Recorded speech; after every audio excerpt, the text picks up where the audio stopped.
السلام عليكم ورحمة الله وبركاته، حبايب قلبي، عاملين ايه؟ يا رب تكونوا بخير. النهارده زي ما احنا شايفين الرخامة بتاعتنا فاضية. معنى ان الرخامة بتاعتنا فاضية ايه؟ ان احنا جايبين شوية مشتريات صغيرين كده من السوق، حابين طبعا نشوفها ونشوف الاسعار والدنيا معانا ماشية ازاي. خلاص كده. حابة الاول اسلم عليكم واقول لكم ازيكم عاملين ايه، وحشتوني كتير قوي من الفيديو اللي فات.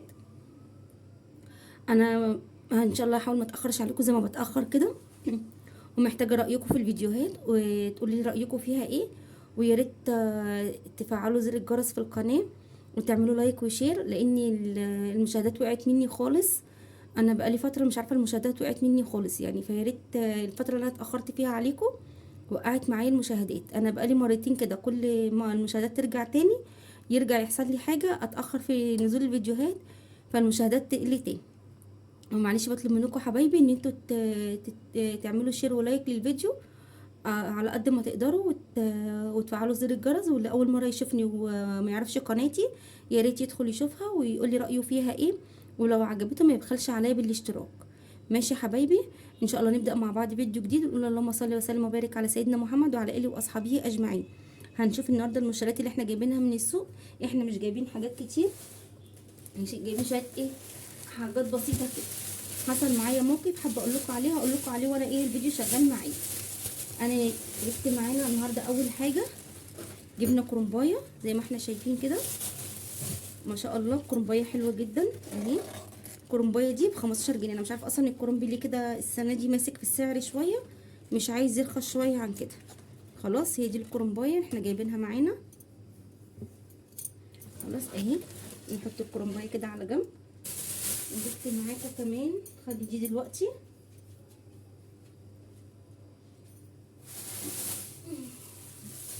جبنا جزر. الجزر بدأ سعره ينزل شوية او نزل كتير عن الاول. الجزر دوت كيلو وربع ب10 زي ما احنا شايفين كده. انا بحبه كبير شوية لاني معظم الوقت بخرطه، انما الولاد بياكلوه بجيب لهم ايه شوية رفيع، يعني ايه برضو كده يكون ماسكة نفسها رفيعة شوية، علشان ايه، علشان هما لما يجي ياكلوه يبقى سهل على اسنانهم. انما الكبير ده بجيبه عشان لو خرطته مثلا على سلطة، عملت بيه خلطة اي حاجة، يبقى ايه، بحب دايما اجيب الكيلو كده وكده، من ده على ده، من كبير على ايه، على الرفيع. بس برضو ما بجيبوش رفيع قوي، دي تكملتي الميزان. ما بجيبوش كبير رفيع قوي عشان يبقى ايه طعمه حلو.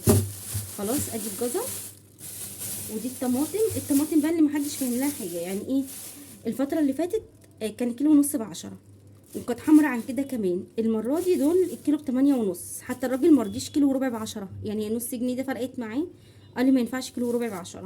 وفي ناس تانية بتبيعها ب10، واللي هي ب7 ونص او ب6 ونص، دي بجد ما تعرفيش تنقي منها اي حاجه، مش حلوه خالص. زي ما انتوا شايفين كده، انا جبت دول ب20 جنيه، معرفش هما قد ايه اصلا. خلاص. وهنا جبت كمان معايا ده نعناع، بقالي كتير ما جبتش نعناع، بس ريحته تحفه جدا حلوه قوي. جبت ال3 ربط دول، انا جايبه 3 ربط، استنوا معايا ناقص ربطه. مش عارفه هي فين، دول 2، خلي دلوقتي لغايه لما اشوف الربطه الثالثه فين اهي. دول 3 ربط نعناع، الربطه بجنيه، هما صغننين بس الربطه حلوه قوي وريحتها جميله. خلاص.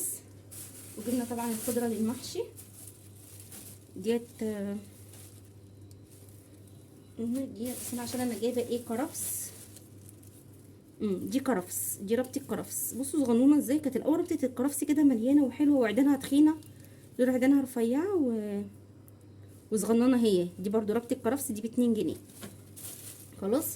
ودي خضره للمحشي، دول 3 ربط، عشان انا عندي كمان خضره تانية في التلاجة، بس خفت ما اجيبش تطلع اللي في التلاجة ايه، تطلع فيها مش حلو كتير وارميه، فقلت اجيب ايه بزياده احسن. انا بحب خضره المحشي كتير.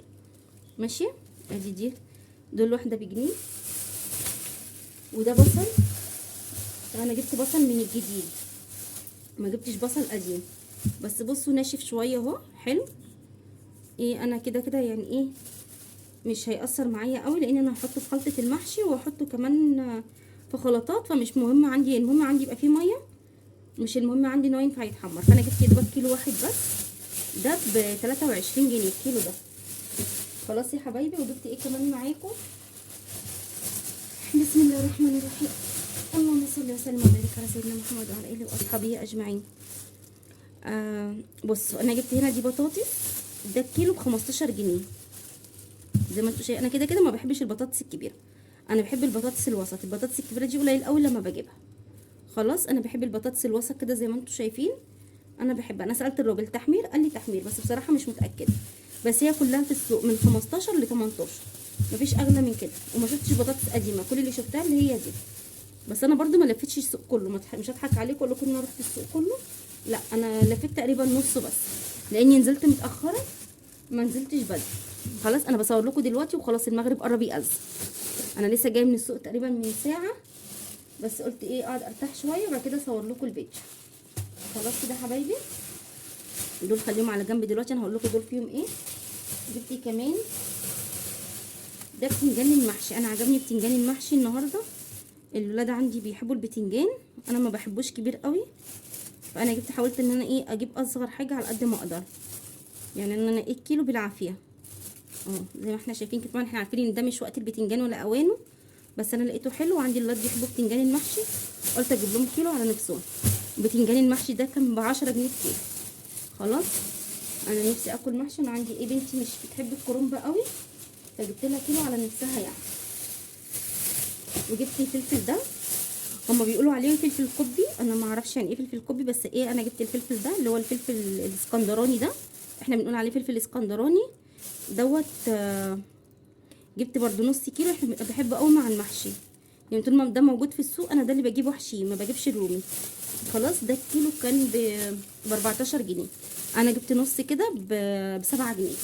خلاص يا حبايبي، لسه بس لينا شويه كده الشطه دي كده. وجبت كمان، استنى اشوف لكم انا جبت ايه تاني خضار. هو كده انا ما جبتش خضار تاني. البسله النهارده في السوق ب 30 جنيه، والقلقاس ب 25 جنيه، هما دول انا سالت عليهم. انا كنت رايحه اجيب قلقاس بس ما عجبتنيش، الست ضايقتني فما رضيتش اشتري منها. خلاص هي اللي كان احلى واحنا عندنا بصراحه بسله كانت هي. وانا بس انا من النوع لما بيكون البياع مش بيريحني في اسلوبه، ما بيعجبنيش، ما بحبش اشتري منه حاجه. خلاص كانت مش عارفه ما حبيتهاش، عماله تقولي لا دي مش هتيجي مش عارف ايه، دي مش زهقتني، ما رحت سايباها ورحت ماشيه. ده جايبه ب 10 جنيه فلفل اسمر، انا عندي فلفل اسمر ناعم لسه طحناه، بس محتاجه فلفل حصى، واللي عندي خلص الحصى، فجبت ب 10 جنيه بس. هنعمل بيه معاكم بهارات، فايه جايبه ب 10 جنيه بس. ودي بابريكا عاديه وبابريكا مدخنه، دي المدخنه ودي البابريكا العاديه. خلاص انا بحب زي ما انتم عارفين بحب دايما البابريكا المدخنه في التتبيلات، وخصوصا تتبيلات الحاجات اللي فيها شوي زي الكفته وزي الشيش طاووق وزي كمان الفراخ. بحب قوي احط معاه البابريكا المدخنه، بتخلي ريحه الحاجه تحفه جدا. دول كده جبتهم خليهم هنا لوحدهم اهو زي ما احنا شايفين. يا رب تكون الصوره بس واضحه، انا مش عارفه الصوره معاكم واضحه ولا لا، انا بحاول ايه اشوف على قد ما اقدر. ودي هنا ده كربوناتو، انا بقالي فتره ما عنديش كربوناتو، كل ما افتكر اجيب بنسى. ده كربوناتو. وده كمان ربع تمن كريم شانتيه خام، انا ساعات بحتاجه فجبت النهارده تمن بس ما كترتش. فانا بحب اجيبه العطار دوت بيبيع مستلزمات الحلويات بتاعته حلوه، فبحب اجيب منه، بحب اجيب منه كريم شانتيه وبحب اجيب منه لبن البودره. خلاص الكريم شانتيه التمن ب20 والبيكنج باودر دول ب5، والتانيين انا قلتلكوا على الاسعار. وجبت كمان ده تمن كريسبي، ده تمن كريسبي وربع بقسماط ناعم. هي دي الحاجات اللي انا جبتها النهارده من السوق. وجبت كمان معايا هوريكم، جبت فراخ دي هنعملها مع بعض، دي بس عشان نفضيها كده بقالي شويه، انا مش عارفه انتوا كده شايفينها ولا لا. نحطها هنا، استنوا اهي كده. انا جبت الفراخ دول 3 فرخات، هنقسمهم مع بعض وهنعملهم بطريقه حلوه قوي، ينفعوا اكتر من وجبه. بس هقول لكم على كل تفاصيلهم وعلى اسعارهم والوزن بتاعهم واحنا بنعمله مع بعض. انا ليه جبت النهارده كده، لاني انا الاسبوع اللي فات حصل لي موقفين، فبجد اتضايقت جدا ان ما عنديش حاجه سهله في التلاجة. كان جالي ضيوف فجاه وما كانش عندي حاجه سريعه في التلاجة، وانا كنت في مشوار وجيت بسرعه، فاضطريت ان انا اشتري اكل جاهز. انا مش اشتريت اكل جاهز، مش ضايقني ان انا جبت اكل جاهز ولا حاجه، بس انا بحب لما يكون حد جاي لي اكون عامله له حاجه من البيت، ما بحبش اجيب له حاجه جاهزه من بره. فجبت اكل جاهز. وبرده امبارح كنت في مشوار وجيت متاخره، وبرده اضطريت ان انا اجيب اكل جاهز. فلا انا بحب دايما اكل البيت، ما بحبش، انا قلت لكم قبل كده مش بحب اجيب اكل الشارع، بحب دايما يبقى اكل من البيت. عشان كده قررت ان انا اجيب اعمل اكتر من وصفه واحطها في التلاجة تبقى جاهزه يا دوبك على التسويه على طول. عشان كده جبت الفراخ دي مع النهارده معاكم. هنقفل مع بعض دلوقتي عشان نسمع الاذان وبعد كده نرجع تاني. لا اله الا الله. اللهم صل وسلم وبارك على سيدنا محمد وعلى اله واصحابه اجمعين. اللهم رب هذه الدعوة التامة والصلاة القائمة آت سيدنا محمد الوسيلة والفضيلة والدرجة الرفيعة بعث اللهم المقام المحمود الذي وعدته. اللهم صل وسلم وبارك على سيدنا محمد وعلى آله وأصحابه أجمعين. بص يا حبايبي الأذان خلص ونكمل الفيديو. وجبت كمان النهارده معانا جبت سمك، دي كده على جنب دلوقتي. جبت سمك، ده سمك تعابين. بسم الله الرحمن الرحيم. احنا بنحب التعابين الرفيعة دي، مش بنحب التعابين الكبيرة. زي ما انتم شايفين بصوا السمكة بتلمع وناشفة ازاي، تحفه جدا. مش عارفه باينه عندكم ولا لا. خلاص يا حبايبي انا جبت السمك التعابين ده زي ما قلت لكم، زي ما انتم شايفين معايا كده اهو. وجبت معاه السمك البلطي ده، انتوا شايفين بصوا الخضار بتاعه، بصوا العين. انا مش عارفه العين عندكم السمر بتاعها مأكسد على البتاع. بصوا ده قلت لكم كذا مره، ده بيبقى واحده بيجيبوه في السوق نيلي، فانا جايبه منها. انا بحبه جدا بس عندي الولاد مش بياكلوه، بس انا عندي الولاد بيحبوا التعابين، فجبت كيلو من ده وكيلو من ده وهقسمه على مرتين. انا عامه السمك لما بكون احطه في الثلاجه حبايب قلبي، معلش كنت بظبط الكاميرا زي ما انا قلت لكم. ده السمك انا جبته، وهنا انا هبدا هقسمه على اكلتين ماشي. ده طبعا التعابين ما شاء الله بتبقى رفيعه وبتعمل كميه. انا بحط السمك في الفريزر طالما مش هناكله في ساعتها، مش بغسله، بطلعه على الغسيل على طول بيبقى طازه اكتر. وكمان انا ما كده ما بقعدش السمك كتير في الفريزر. ليه؟ لان السمك لما بيقعد كتير في الفريزر اكتر حاجه بتغير طعمها هو السمك، بيحب دايما يبقى طازه بطازه.